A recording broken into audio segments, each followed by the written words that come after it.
Consider a city on the edge of the sea, at the rim of a nation dependent on the sea, on a continent surrounded by the waters of the sea, a mere island, as are all those minority parts of the planet we call the land.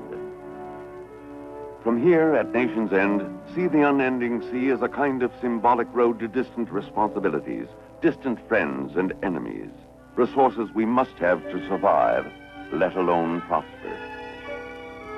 Consider the shore as somewhat more than just a beach, for it is, in fact, a dividing line for the two parts of the earth, the only place in all the universe so divided for all we know to date.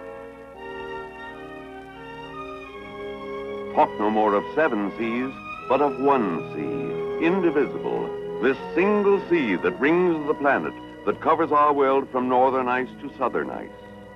The single sea, covering untold empires of mountain and canyon, of plain and desert. A home for living things, far more akin to us perhaps than life elsewhere, if any, out in space. A treasure trove of vital resources, as we are just beginning to know. But one sea for all its swirls and roars, for all its restlessness, and yet, for all its nearness, a realm unto itself.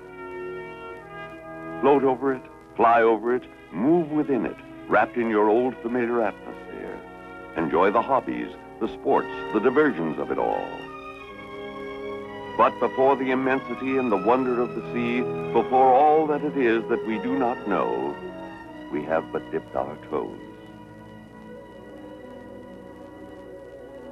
To begin, at long last, to do more, to go further, men have begun to go down to the sea, not to cross it, not to play within it, but to dwell, to live for a while. Consider, for example, the Bermudan neighborhood of the sea. Here in SEALAB I, 4 men lived and worked for 11 days at a depth of 193 feet. But how long can how many men work, live, and survive at how great a depth without coming out? We do not know the limit yet. But now, it is a year later, and men are ready to extend the limits if they can. Here another adventure is in the readying stage, another exploration into that hostile, alien place we call the sea.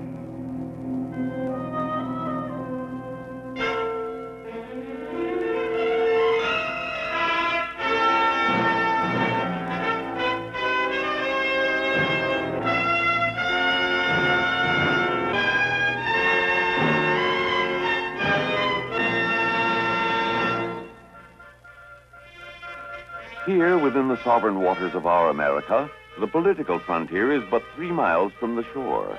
But the intellectual frontier is only a few feet below the waves. For we know so little about so much of our planet, which is the sea.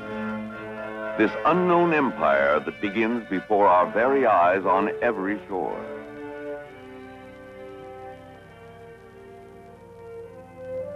Captain Lewis Nelson, commanding, along with George Bond, also a captain in the United States Navy and a doctor of medicine, now make ready for SEALAB II, 1 mile off the shore of La Jolla, California. Captain Mazzoni, commence flooding conning tower. What's our absolute pressure in SEALAB? We're at 44.1 pounds absolute. As Navy divers and riggers prepare to lower SEALAB II to the bottom, 205 feet below, the question becomes, can men go even deeper, stay even longer, and work not only hard, but skillfully too? What indeed are the limits on flesh and blood beneath the waves? Never before SEALAB I had men lived so long within the sea at such a depth. But to state a record is to state a challenge. That eternal American question, what next? If man need not return to the surface periodically, taking a long time to decompress those potentially fatal bubbles within his body, he can be infinitely more productive down below. But suddenly, as SEALAB is being lowered... Command Van, we're losing pressure pretty fast. I would imagine we have a leak here. We'll have a diver's check for a leak.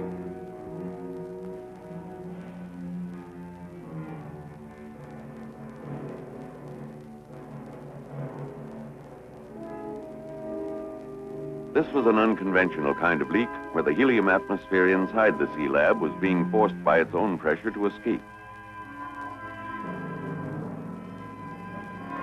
Capizoni, divers report leaks at all port vents. Are we still losing gas rapidly? We're losing gas fairly rapidly. I think we could probably stay ahead. Very well. Diving station, let's continue to lower away. We can't stop. I repeat, we can't stop at 60 foot for check. We're losing gas. We have only 8,000 cubic feet of helium to get to the bottom. We must continue to lower away. It became a race. Get SEALAB to the bottom right now, where the approximately equal pressures would keep the water out, the vital gases in. And so, 205 feet down, Capizoni, SEALAB on the bottom. The pressure is holding at about 102 pounds, absolute. Very well. the personnel transfer capsule, or PTC, goes down first. In case anything goes wrong in the SEALAB capsule, the PTC, kept at the same pressure as the SEALAB itself, will be the one refuge for the men. It will also be their elevator for the ride back to the surface when their stay is over 15 days later. 2 other 10-man teams will follow this one, each to remain 15 days, excepting Scott Carpenter, however. The astronaut, who is to become an aquanaut, will remain below 30 consecutive days. Among the 10 men are a doctor, an engineer, and 2 oceanographers.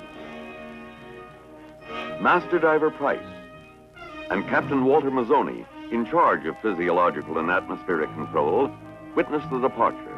The first team is to get the SEALAB habitat operating, to explore the sea around it, to study marine life and the flow and temperature of the water, and to be in themselves human experiments in the physiology of man as he exists and labors within the sea. Down here, you can pay stiff prices for what would be small mistakes on the land or near the surface.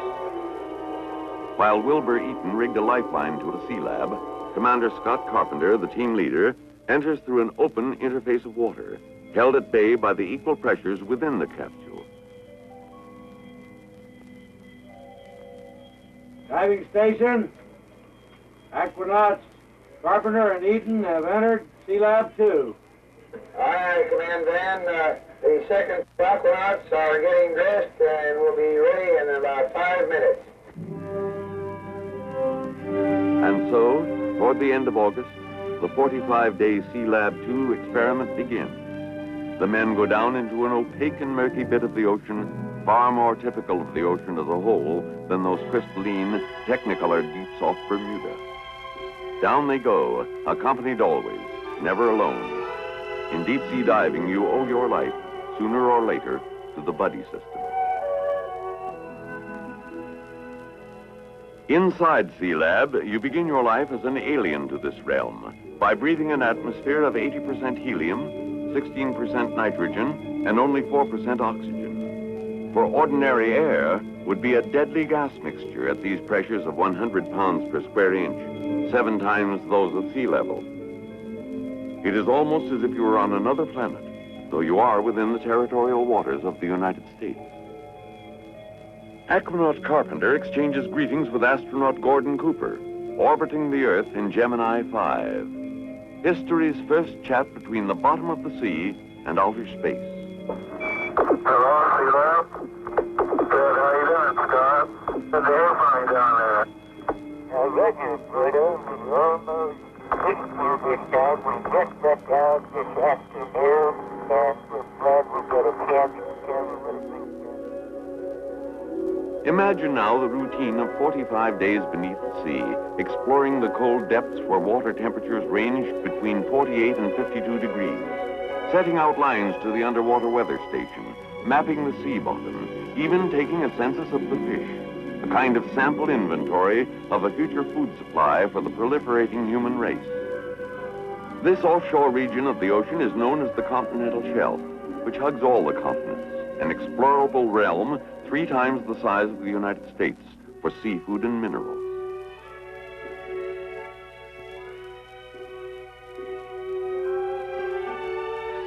A new realm for travel and rest, study and work. Today's fantasy turns out to be tomorrow's routine often enough.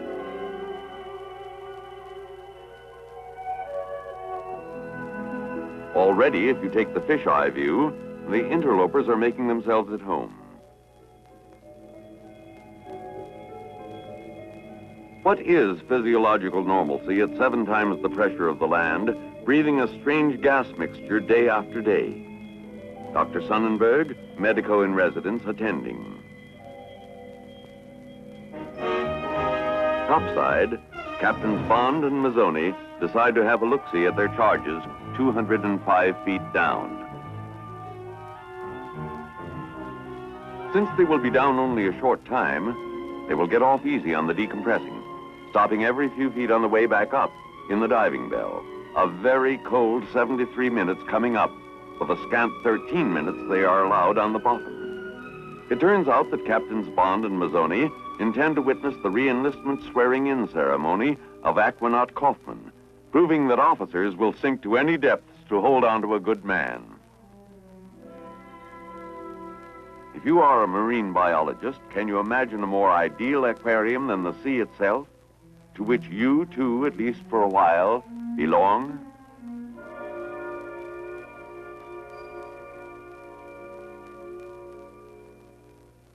The cold black water was not an attractive medium for work, but in their early forays, the aquanauts managed to install the underwater weather station, a permanent emplacement. And so, from the shifting sands of the bottom land, from the force and direction of the internal waves, the sea will yield, in good time and bit by bit, a few of its mysteries. Man, too, has his mysteries, and he submits to frequent mathematical testing and even to electrocardiograms, both in and out of the water, as a constant check on his heart. The question always, what is normalcy under high pressure and a strange gas mixture?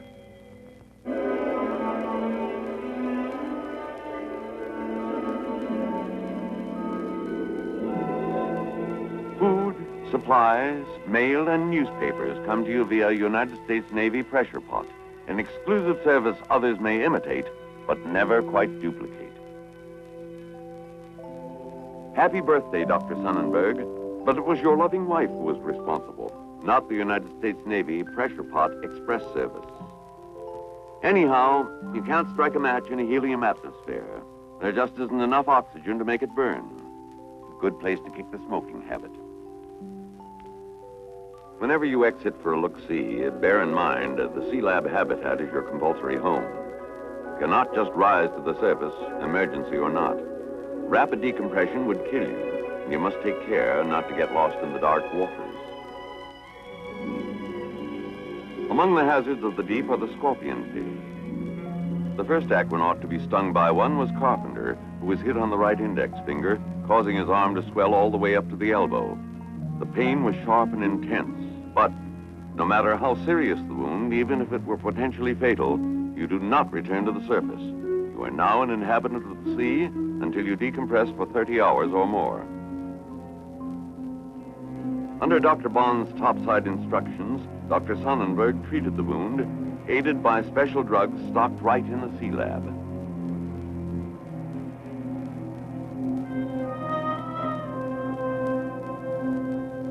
With 3 members of Team 2 already on board, the first team waits to depart, 15 days after sinkdown. It's farewell to Carpenter, who will remain below another 15 days. The ascent will be a matter of a 54-minute elevator ride in the personnel transfer capsule, after which 31 hours in the deck decompression chamber will return the 9 men to terrestrial status.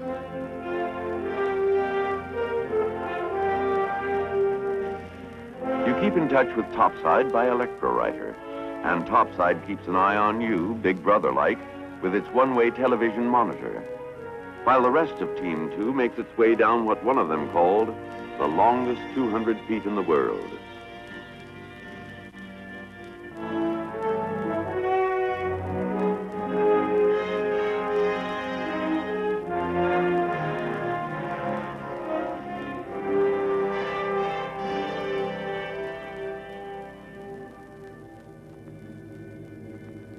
Carpenter holds quarters with the members of the second team. He who had worked with the most sophisticated technology of our age in the prototypical space program contrasted it with the Man in the Sea program, which he called a newly legitimatized child represented by a nucleus of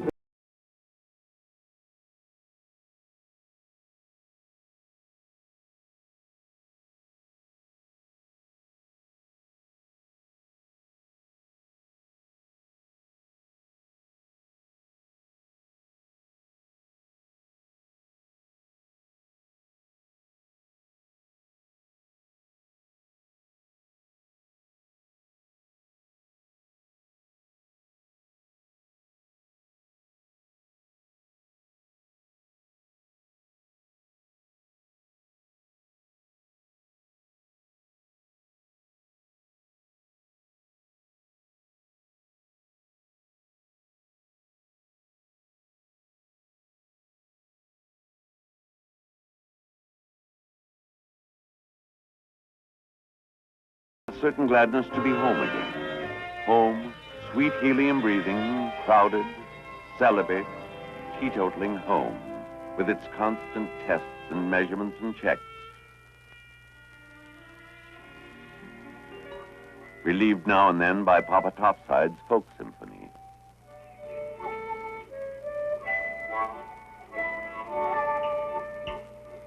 How do you like that one? Oh, it was very difficult. The SEALAB's own symphony comes complete with the curious sound that breathing helium imparts to the human voice.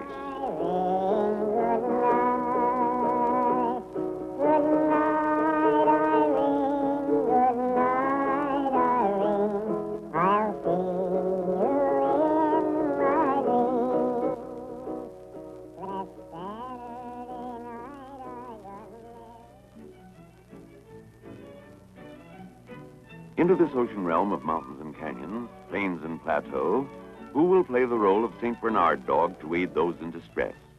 Who learned to come at once to an acoustic signal? Who learned to carry mail and a lifeline to a diver pretending to be lost? Who visited the aquanauts during their bottomland forays? Who but Tuffy the porpoise, first of the trained breed who may become man's best friend within the sea?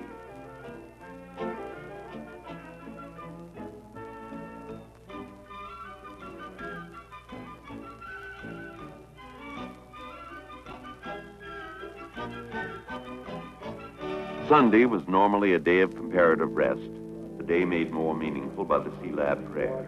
Safeguarding care in all the many hours of their life under the sea. Give unusual wisdom to each of us topside who might somehow control their work and safety as they perform their duties below. And when their work and thy will together be done, grant us all a safe and worthy respite from our labors for a time to come.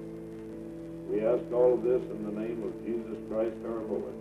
Amen. Thus did 30 days pass, a methodical and persistent sequence of work inside and outside the habitat, of catch-as-catch-can meals and housekeeping, of human measurement and evaluation under high pressure. Now the second team makes ready to depart, Scott Carpenter along with them, after their span of 15 days, his of 30, into the personnel transfer capsule. And as medical wisdom has it, 33 hours of decompression on the support vessel in the deck decompression chamber. Decompression is the cross the divers bear. Meanwhile, the third team of 10 men prepares to depart for inner space. Led by Master Diver Robert Sheets, at 50, the oldest of the aquanauts. It's getting to be a kind of routine, the almost inevitable destiny of things that seem fantastic at their very outset, whether it be a flight across the ocean or even a man in orbit. To make the far out and everyday affair is, after all, the prime purpose of all our technology. While he decompresses, Commander Carpenter has a phone chat, still in his helium voice, with his commander-in-chief. Big what, sir? Scott, do you read me all right? Yes, sir, Mr. President. Heard you loud and clear. How new? Fine. Well, Scott, I'm mighty glad to hear from you. You've convinced me and all the nation that whether you're going up or down, you have the courage and the skill to do a fine job. Well, thank you very much. There were a lot of other people who demonstrated the same kind of courage. It's a great crew out here, and we're all very honored and pleased that you saw fit to call us and let us know that you were interested in what we're doing.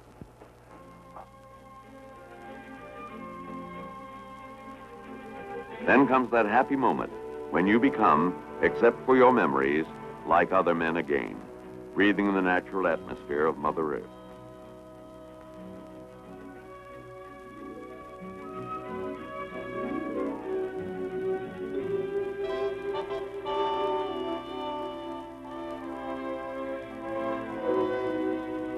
While down below, Dr. Sonnenberg, who has returned for a second 15-day stint, wrestles with that electrically heated diving suit that will permit 3-hour journeys away from SEALAB in comparative comfort.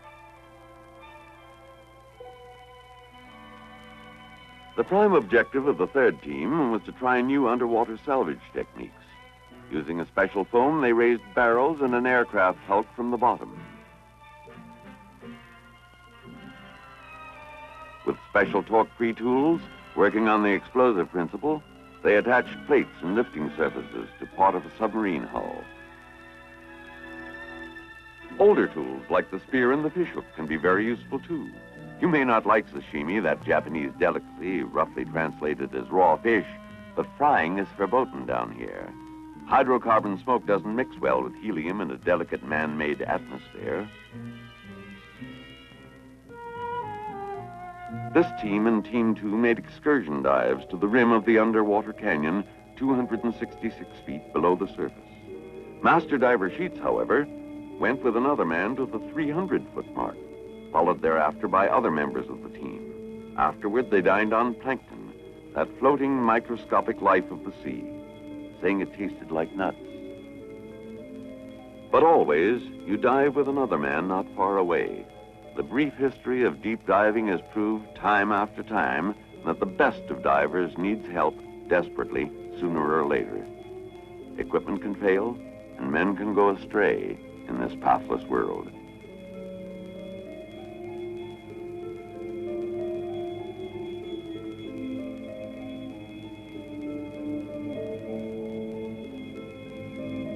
In the murk of the seafloor, you see a hint of the future. Mining by bottom coring, a miniaturized sample of what one day may be gigantic machines gathering minerals from the bottomland.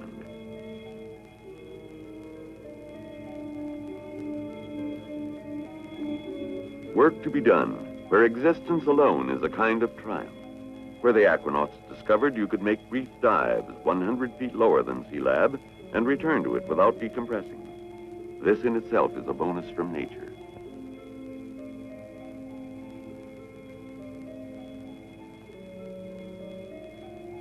45 days have passed since the first 10 men came to live here, and now the time has come for anchors away, for men and hardware too.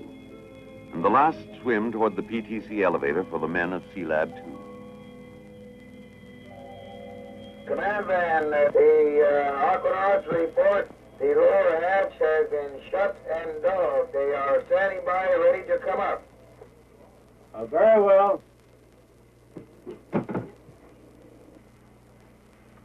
Train operator, this is command van.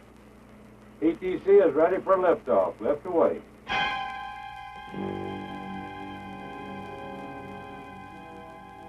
A crucial moment as the personnel transfer capsule breaks water.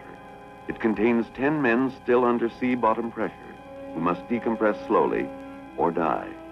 A faulty valve, a leak, a single mistake of the many that are possible could turn the capsule into a coffin. As it is, the ancient art of rigging is not the least of the skills you need in this particular kind of oceanography. The mating of the personnel transfer capsule with the deck decompression chamber. Now begins the long wait. Decompression from 100 pounds per square inch to 14 7/10 pounds per square inch. From 205 feet below to sea level. But at the 28-foot mark, almost home, trouble, bad trouble. Okay, Bob, we got the report on your possible hit. Would you like to give me a rundown on it, please? Yes, Captain. I have a pretty deep-seated pain in my right leg. It started about an hour ago. It started at the right knee and has now progressed up to my hip. And pain is increasing in intensity. I thought I'd better report to us as possible.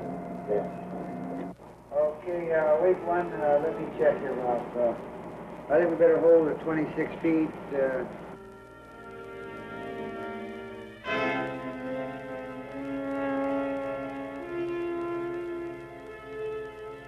I would recommend that we put 9 people into the outer lock, bring them up, run the corpsman in, and have the inner lock brought on down to 60 feet and try Bob on the oxygen treatment table and see how it goes there, bring him up separately. And so, from the outer lock in a quiet, tired moment, after the requisite 35 hours, 9 men emerged from decompression.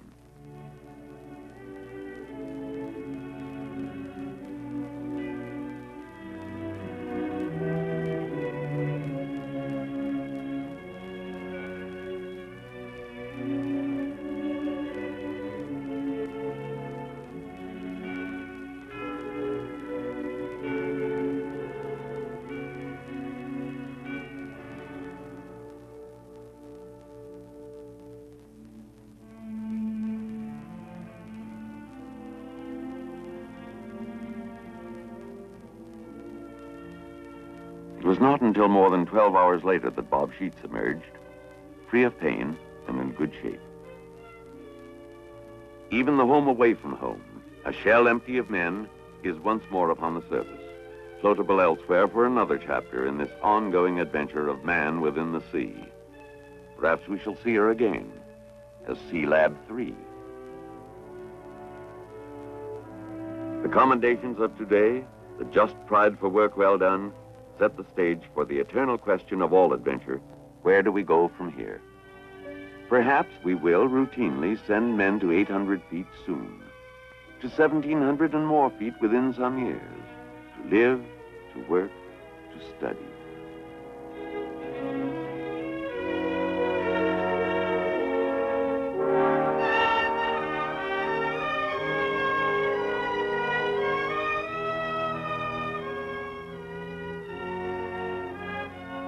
A new world. Man looks to distant planets to plant his flag across the great bourne of lonely space, while at his very doorstep, an unmeasured universe abides.